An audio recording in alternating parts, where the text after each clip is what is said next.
నిన్న జస్టిస్ రమణ గారు చెప్పిన మాట ఒక మంచి ఆలోచించదగినటువంటి అంశం. కొత్తక వింత పాతొక రోత అంటారు. ఇప్పుడు మన గూగుల్‌లో సెర్చ్ చేస్తే అనేక మ్యాటర్‌లు వస్తుంటాయి.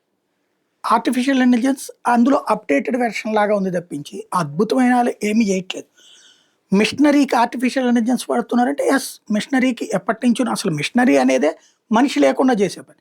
దాంట్లో ఇంకా ఆ పై పనులన్న మనుషులు చేస్తుంటే అది కూడా మిషన్‌తో చేయించేటువంటి పని. అది ప్రారంభ దశలోనే ఉంది. అద్భుతమేం గాదు. ఆర్టిఫిషియల్ ఇంటెలిజెన్స్ దేనికి పనికొస్తుంది? ఫోటో షాపింగ్‌లు చేయడానికి, వీడియోలు క్రియేట్ చేసుకోవడానికి వీటికి. ఇది తప్పించి ఇప్పటిదాకా అద్భుతాలు చేసిందంటే కోడింగ్ లాంటి వాటిట్లల్లో ఉద్యోగాలు పోవడానికి కారణమైంది. కొత్త దశకి రావడానికి ఈలోపు ఇక్కడ గందరగోళ పడిపోతున్నారు, కంగారు పడిపోతున్నారు. ఇదే ఆలోచించుకోవాల్సినటువంటి విషయం.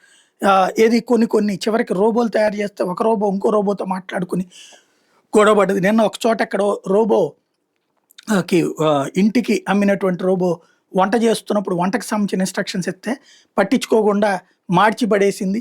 అదే అంటే ఆ ఇంటి యజమాని మీదకే దాడికి దిగేటటువంటి పరిస్థితి.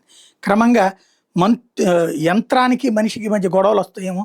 ఆ రోబో సినిమా నిజమవుతుందేమో అనిపిస్తోంది. ఇప్పుడు పెర్‌ప్లెక్సిటీ ఆర్టిఫిషియల్ ఇంటెలిజెన్స్ వచ్చేటప్పటికి ఇండియన్ పొలిటీషియన్స్ స్టాక్ హోల్డింగ్స్‌ని త్వరలో ఎక్స్‌ప్లెయిన్ చేస్తదట. అంటే దీని మీదన దాంట్లో ఫీడ్‌బ్యాక్ ఇస్తారు. ఇప్పుడు మిషనరీలో ఆర్టిఫిషియల్ ఇంటెలిజెన్స్‌లోనన్నా లేకపోతే గనక రోబోల్లో వీటిట్లల్లో అవి డైరెక్ట్‌గా ఏమైనా కనుక్కుంటాయా ఏంటి? మనిషి ఏది ఫీడ్‌బ్యాక్ ఇస్తే అదే. కాకపోతే ఒకసారి ఫీడ్‌బ్యాక్ ఇస్తే లక్షల మందికైనా సమాధానం చెప్పగలిగే ఉంటారు. అది యాడ్ చేసుకొస్తారట.